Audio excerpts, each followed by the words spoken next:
In today's world, healthcare services have never been so vital yet so controversial at the same time. Over the years, men and women have fought to keep an essential healthcare service alive, a service that has been scrutinized to the point where it is in jeopardy of being defunded, and that service is Planned Parenthood. Today, I want to talk about fighting this injustice and why we should keep Planned Parenthood from being defunded. As a dietitian, I like to study all forms of health, and that's why I've put my efforts into researching about healthcare, specifically what Planned Parenthood does. And as a woman, I can attest that having these services readily available, specifically in hard times, puts my mind at ease, and I think a lot of other men and women can attest to that. So Planned Parenthood is responsible for a multitude of essential healthcare services. They are funded from Medicaid, which allows low-income households and people to access healthcare that many otherwise wouldn't have access to. And although they are one of the biggest centers of abortion, I believe that is not a reason to defund and take away many other services that they provide. So Planned Parenthood is responsible for a multitude of healthcare services from birth control, emergency contraceptive, general healthcare, sexual education, STD, cancer testings and prevention, and more. Their mission statement on their website states, "As the most trusted provider of reproductive health, we promote the ability of all individuals to lead fulfilled lives, build healthy families, and make informed decisions through high-quality health service, education, and advocacy." So in my research, I discovered that Planned Parenthood had about 2.4 million patients per year. They performed 9.8 million services, had 1.2 million people reach out through in-person sexual education, and had about 177 million visits to their website. So those statistics alone show you that they are reaching out to millions a year, but on top of that, they had about 4 million STI testings, about 2.5 million birth control services, and over 500,000 breast exams and Pap tests. Now, while some may want to ignore that these things happen, we can't. These are hard subjects that we need to normalize and educate those in our bodies and how to take care of them.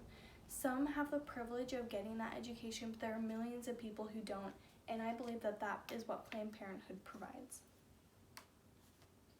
Now, Planned Parenthood is funded through Medicaid, which is a government-funded healthcare system that reimburses doctors and nurses for their services, which do allow low-income households and families to get access to the healthcare that they need.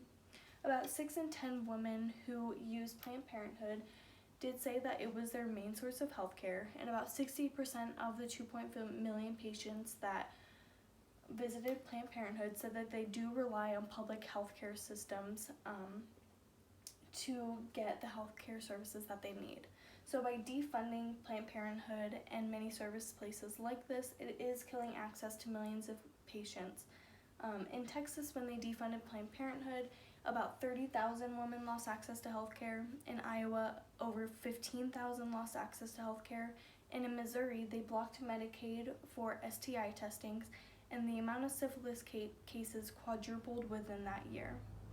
It is also stated that the amount of patients that lose healthcare through Planned Parenthood would not be able to be absorbed through other options, and a lot of people don't have any other option besides these public healthcare systems.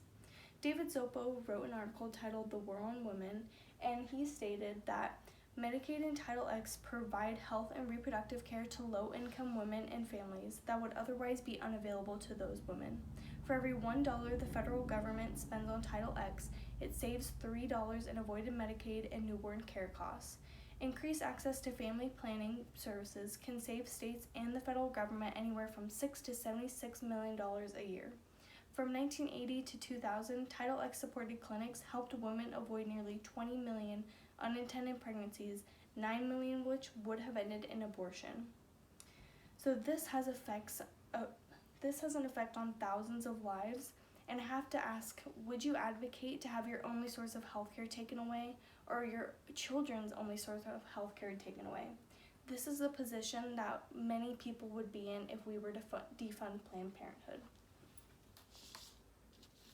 Now, the biggest issue with Planned Parenthood is the argument of abortion. Now, Planned Parenthood claims that only 3% of their services are abortion, while an article from Students for Life stated that 95% of their services were abortion, but that number can be skewed based on who is giving what facts. Now, pro-life believers mainly target Planned Parenthood because of abortion, but I do believe that this topic is a very personal and separate political issue that shouldn't take away many other services to millions of people. And a lot of it is speculation and some manipulation towards those pro-life believers, but looking at numbers and facts, it does make sense to keep Planned Parenthood funded, whether abortion is a part of that or not.